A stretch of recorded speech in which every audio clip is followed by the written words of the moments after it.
लोकानां त्रिलोकानां यत् विद्यादर्पणायते।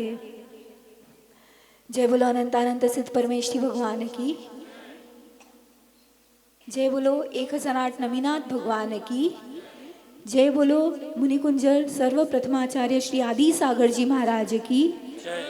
आज जिनका समाधि दिवस है, ऐसे महातपोनिधि 18 भाषा के ज्ञाता परम पूज्य तीर्थ भक्त शिरोमणि आचार्य श्री महावीर कीर्ति जी महाराज की, वात्सल्य रत्नाकर आचार्य श्री विमल सागर जी महाराज की, तपस्वी सम्राट महातपो मार्तंडाचार्य श्री सन्मति सागर जी महाराज की, प्रातः स्मरणीय चतुर्थ पट्टाधीश वर्तमान के वर्धमान आचार्य भगवान सुनील सागर जी गुरुदेव की।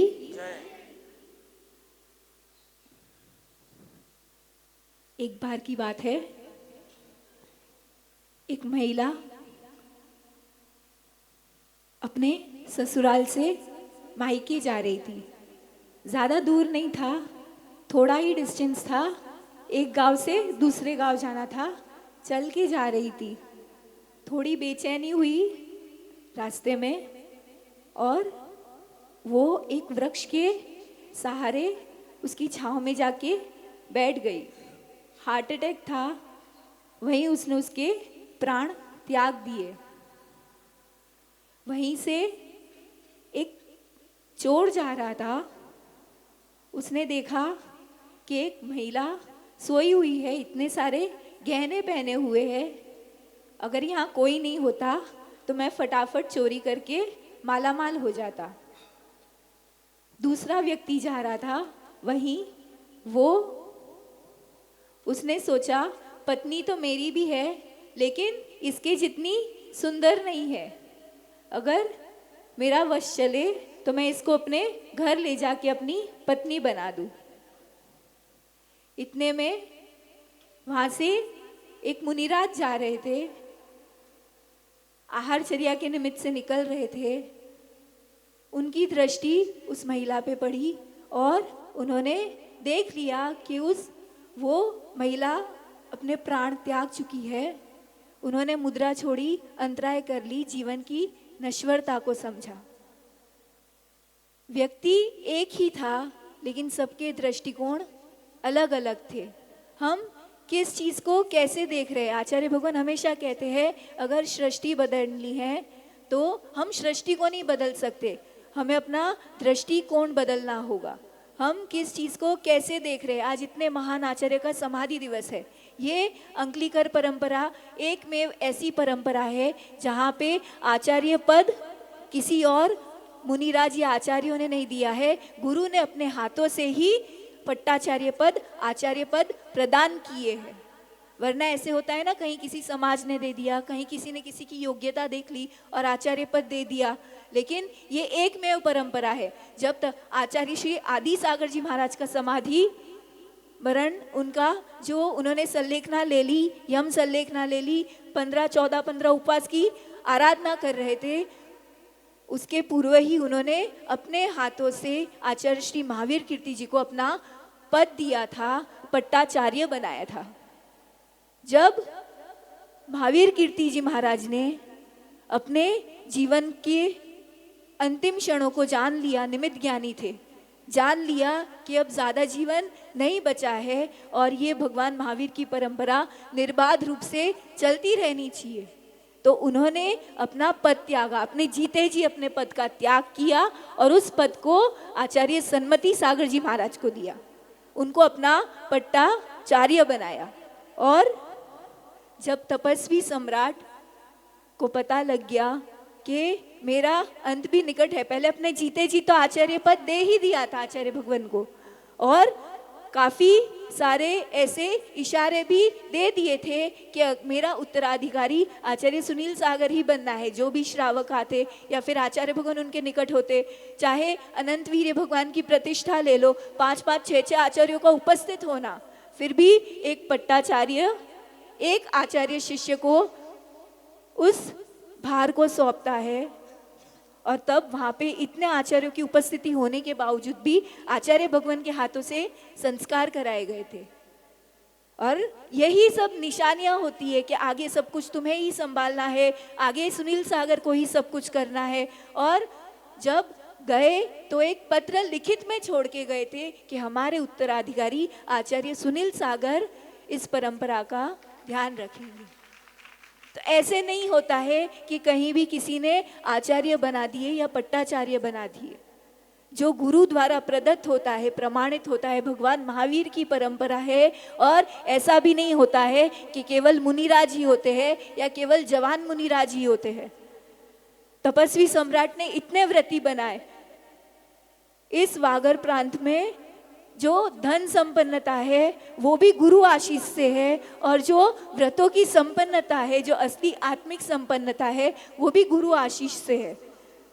और अब जब वो व्रती व्रत हुए, उनके भी अंतिम क्षण आएंगे, तो आचार्य भगवान के चरणों में आके अगर उस चीज को, उस अणुव्रतों को महाव्रतों में परिवर्तित करना हो तो कोई गलत नहीं है। चाहे आरिकाओं की दीक्षा हो जाए या वृद्धों की दीक्षा हो जाए, दोनों ही चीजें गलत नहीं है। भगवान महावीर की परंपरा है। अपने गृहस्थ आश्रम का निर्वाह किया, जैनिज्म में इतनी संतानों को प्रदान किया। लोग झगड़ा करते हैं युवाओं को भिड़ाना। युवाओं में तो संस्कार डालने होते हैं, झगड़े नहीं कराने होते, फूट नहीं डालनी होती। आचार्य भगवान का जब नरवाली से विहार हो रहा था तो पता है वहाँ के अध्यक्ष ने जब श्रीफल चढ़ाया, उसके पूर्व उनके क्या शब्द थे कि बहुत अच्छा हो गया आचार्य भगवान आप आ गए। ये जो हमारी समाज 2 गुट में बट रही थी, 3 गुट में बट रही थी, ये आपसी मतभेद हो रहे थे, आपके तो खाली पदार्पण होने से सब वापस एकजुट हो गए। सभी जो आचार्य भगवान के चरणों में नेता आते हैं ना, बड़े बड़े नेता आते, सबकी एक ही कंप्लेन होती है कि आपकी जनसंख्या, जनबल कम है। हम आचार्य तीर्थ रक्षा के लिए कितना तत्पर रहते हैं आचार्य भगवान। उनको हमेशा यही रहता है कि तीर्थों की रक्षा हो, हमारे जैन इतिहास की रक्षा हो। लेकिन फिर वही बात आ जाती है, जनसंख्या की कमी, तो हम उस चीज़ को कैसे सपोर्ट करें, उस चीज़ को कैसे हेल्प करें। और यहाँ पे जितने बचे कुचे हैं उनमें भी अगर फूट डाल दी, अंग्रेजों ने क्या किया था, डिवाइड एंड रूल, और हम भी उसी का शिकार बन जाएंगे तो उपलब्धि क्या होगी। तो ये जो हमारी जैन परंपरा है, जैन संस्कृति है, ये बहुत ही अमूल्य है। ये जो जैनत्व संस्कार दिए जाते हैं आचार्य भगवान के द्वारा युवाओं को, युवतियों को, ये सुनने में शुरू में ऐसे लगता है कि ये सब नियम कौन पालेगा, मजाक है क्या। लेकिन एक भी युवा निष्ठा से पालता है तो उसको देख के दूसरे में ताकत आती है, दूसरे को देख के तीसरे में ताकत आती है। और जब ये पूरा मुट्ठी बंध जाती है ना, तो देख देख के बहुत लोग उस चीज़ को पालने लगते हैं। जब हमने शुरू में आचार्य भगवान से रात्रि भोजन के त्याग लिए थे तो सब मजाक बनाते ही थे, सबको ऐसे लगता था। और अजैन जो होते हैं ना दोस्त, वो तो फिर भी बोलते थे कि सूरज डूब रहा है, इसको पहले खिला दो। लेकिन जो जैन होते थे ना, अपने जैनी, वही मजाक बनाते थे कि अभी ये जमाने में कोई पालता है क्या, ऐसे होता है क्या। लेकिन जब अपन दृढ़ता से पालते हैं तो दूसरों को भी उस चीज़ में श्रद्धान बैठती है। युवाओं को आपस में झगड़ना नहीं है, एकजुट हो, और सभी पीछे कमंडलधारी हमारे लिए पूजनीय है। यही हमारे गुरु ने हमको संस्कार दी है। ऐसे नहीं कि यहीं जाना है या वहीं जाना है, तो ही हम अपने जैन परंपरा, जैन संस्कृति की रक्षा भी कर पाएंगे। तीर्थ भक्त शिरोमणि कहते हैं आचार्य भगवान महावीर कीर्ति जी को, तीर्थों पे वास करते थे तो क्या वहाँ पे चौके नहीं लगते थे क्या, या फिर वहाँ लोग नहीं जाते होंगे क्या। वो वहाँ पे रहते थे, अपनी साधना भी करते थे और उनकी चर्या को भी निर्विघ्न रूप से श्रावक पलवाते ही थे। पलवाने वाले भी तैयार हो ही जाते हैं। लेकिन जब टांग खिंचाई होती है ना, तो लोग अपने आप पीछे हट जाते हैं। जो गुरु द्वारा संस्कार मिले हैं उससे पीछे नहीं हटना है। उसी भगवान महावीर की परंपरा है। यहाँ पे झगड़े नहीं होते, यहाँ पे तो अहिंसा, सत्य, दया, करुणा की भावनाओं को निरंतर बढ़ाया ही जाता है। और इतना बढ़ाया जाता है कि जो भी आभा मंडल में आए, शेर और गाय भी एक घाट पर पानी पीना शुरू कर देती है। आचार्य भगवान की प्रेजेंस इतनी पावरफुल है, एक बार नहीं बहुत बार हो गया कि आचार्य भगवान अगर बंद बल्ब को देख ले तो भी जल जाता है, चलने लग जाता है। अगर किसी बंद घड़ी को देख ले तो वो भी टिक टिक वापस उसकी शुरू हो जाती है। एक बार नहीं बहुत ही बार हो गया। दिल्ली में ले लो, राजस्थान में ले लो, वागड़ में ले लो, जयपुर में ले लो, 5-10 मिनट आगे पीछे भी हो ना और आचार्य भगवान ने घड़ी देख ली तो वापस टाइम पे सेट हो जाती है। ये ऊर्जा होती है, इतनी पावरफुल ऊर्जा, सकारात्मक ऊर्जा। और वही वो अपने शिष्यों को बोल दो, अपने जो श्रावक गण है जो उनके आभा मंडल में आ रहे हैं, उन सबको वो ऊर्जा मिलती है। और उस ऊर्जा से ही हम अपने व्रतों में दृढ़ता से पालन कर पाए, इस रूप से ताकत मिलती है। जो तपस्वी सम्राट ने व्रत दिए हैं उनको आगे बढ़ाने का समय है। इसीलिए आचार्य भगवान का बार बार इस वागड़ प्रांत में प्रवेश होता है कि केवल जो तपस्वी सम्राट ने बेस बनाया था, आपको मोक्ष मार्ग में आगे बढ़ाने का बेस बनाया था, वो और आगे अब सीढ़ी चढ़ने का समय आ गया है। हाथ पकड़ने के लिए गुरु आ गए हैं, तो हम उस चीज में अब आगे बढ़े।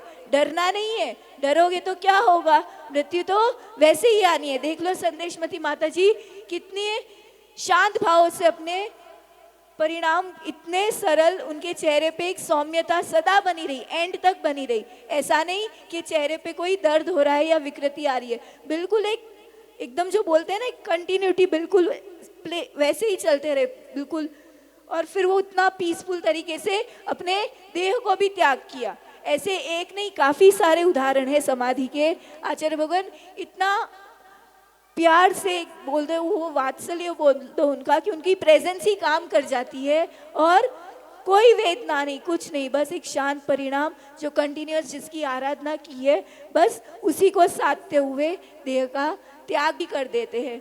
तो हम हिम्मत बनाएंगे, वृद्धावस्था को वेस्ट नहीं करना है, वृद्धावस्था को अब पूरा वसूल करना है।